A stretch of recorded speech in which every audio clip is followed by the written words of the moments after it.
Assalamualaikum warahmatullahi wabarakatuh. Terima kasih sudah mengklik video ini. Di video kali ini kita akan membahas tentang vaksinasi COVID-19 pada pasien cuci darah. Sebelum lanjut, saya ingin mengajak kalian untuk mensubscribe channel ini karena di channel ini saya akan membagikan informasi kesehatan ginjal dan juga cuci darah setiap minggunya. Dan tidak hanya itu, saya juga membagikan informasi kesehatan secara umum setiap minggunya. Jadi tunggu apa lagi? Langsung subscribe.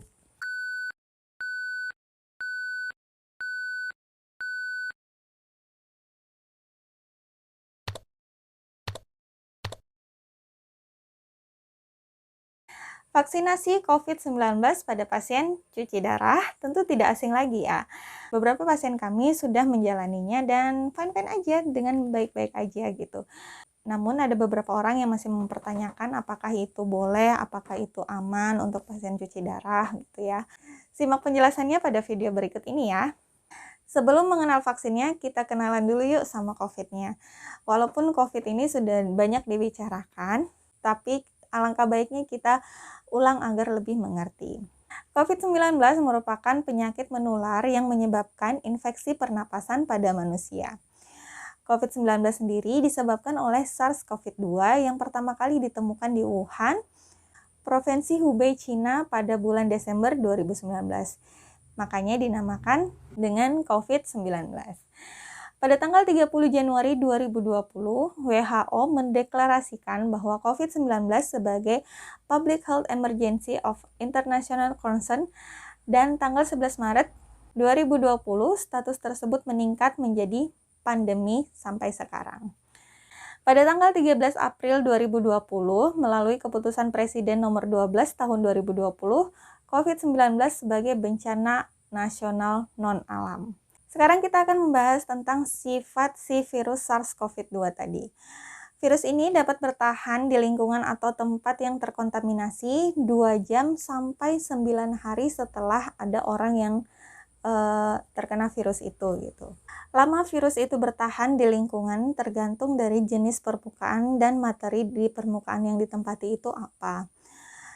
Virus ini sensitif terhadap yang namanya sinar ultraviolet dan suhu tinggi atau sinar UV.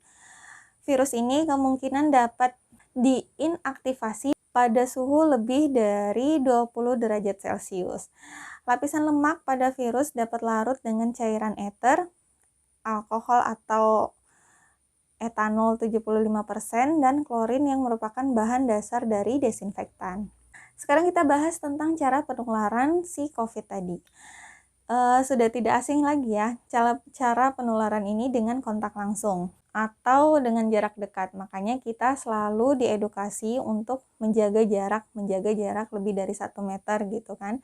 Karena dengan kontak langsung itu akan memberikan atau mentransferkan virus melalui sekresi droplet pernapasan. Misal, lebih mudahnya bahasanya dengan air liur, percikan ludah, percikan air liur. Saat kita batuk, saat kita bersin, itu bisa berpindah virusnya, menyebar gitu kan.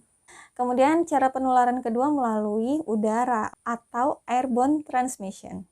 Penyebaran melalui udara dapat terjadi bila melakukan prosedur medis yang menimbulkan aerosol, ruangan yang tertutup dengan ventilasi yang buruk. Kemudian penularan melalui lingkungan. Hal ini bisa terjadi ketika kita menyentuh permukaan yang terkontaminasi, lalu memindahkan sentuhan itu ke mulut, hidung, mata gitu kan. Misal kita habis pegang-pegang meja, nggak cuci tangan, terus kita begini, ngucek-ngucek mata gitu kan. Itu virusnya bisa berpindah. Nah, langsung nih kita akan bahas tentang intinya vaksinasi COVID-nya. Vaksin sendiri adalah merupakan produk biologis yang berisi antigen atau bakteri atau virus penyebab dari penyakit tertentu, yang dimana itu virusnya itu bisa dimatikan atau dilemahkan, yang kemudian diberikan kepada seseorang untuk menghasilkan kekebalan terhadap penyakit yang disuntikan tadi, dengan cara merangsang pembentukan antibodi. Vaksin yang ideal itu ada 3 syarat. Yang pertama adalah aman, kemudian yang kedua adalah imunogenisitas tinggi, kemudian yang ketiga adalah efektif mencegah penyakit.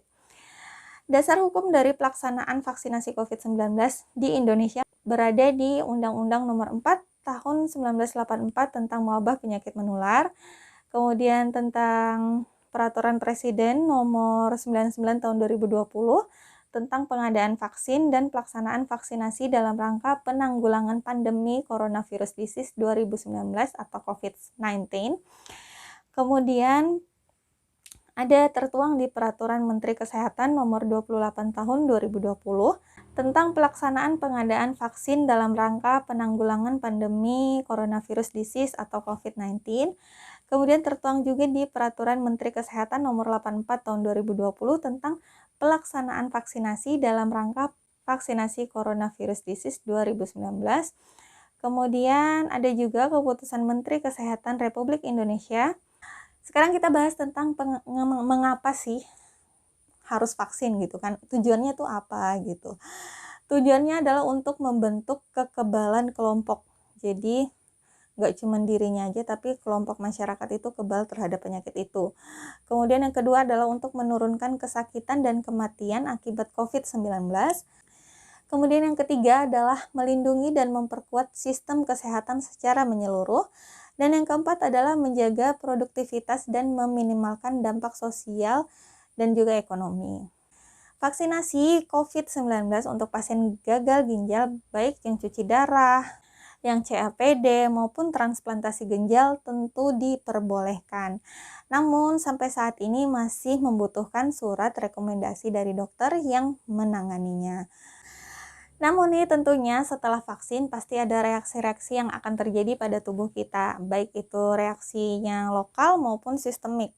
Lokal itu biasanya di daerah suntikan. Misalnya daerah suntikannya itu terjadi nyeri, kemudian kemerahan, bengkak, dan itu juga bisa ditangani dengan cara kompres gitu kan. Kemudian ada reaksi sistemik, misal dia terjadi demam setelah vaksin, nyeri otot di seluruh tubuh, nyeri sendi, badan lemes, kemudian bisa sakit kepala, terus bisa juga terjadi reaksi alergi seperti gatal, kemerahan pada seluruh tubuh. Namun sejauh ini pasien-pasien kami yang telah vaksin hanya mendapatkan reaksi lokal, yaitu nyeri pada area penusukan itu aja. Kemudian pasien-pasien kami juga sudah banyak yang melakukan vaksin booster, yaitu udah 3 kali vaksin, kecuali dia memang tidak bisa vaksin. Misal pasien cuci darah, kita tahu ya penyebabnya itu karena darah tinggi atau hipertensi. Biasanya kan syarat dari si vaksin sendiri tensinya nggak boleh tinggi. Nah itu kendalanya itu di situ. Ya segitu aja video dari saya, semoga bermanfaat. Terima kasih sudah menonton video ini. Wassalamualaikum warahmatullahi wabarakatuh.